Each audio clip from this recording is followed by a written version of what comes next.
So in this video, we're going to be talking about Makecode, the web editor that will allow us to program our microbit.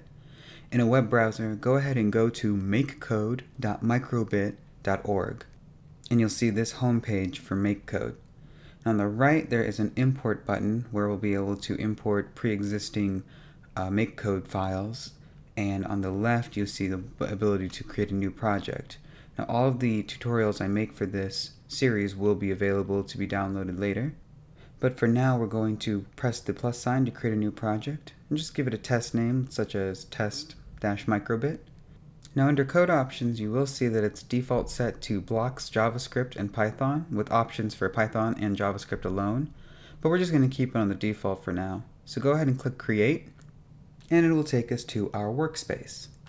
Now these blocks can be seen as puzzle pieces that snap together to form a full program from start to finish.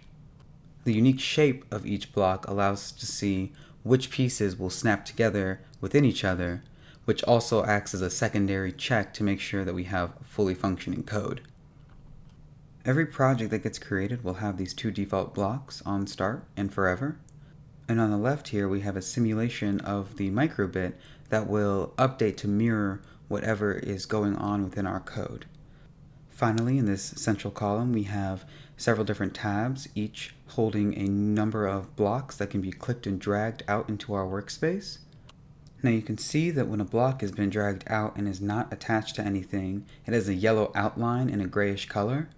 It regains its normal color when you drag it over into a block and snap it into place, and you should even hear a clicking sound.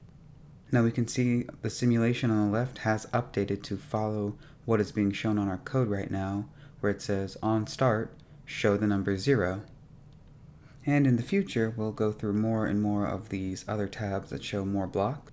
Additionally, you can see that there's an advanced tab that extends to show even more pages of blocks, as well as an extensions button that will allow us to add more pages that don't come default.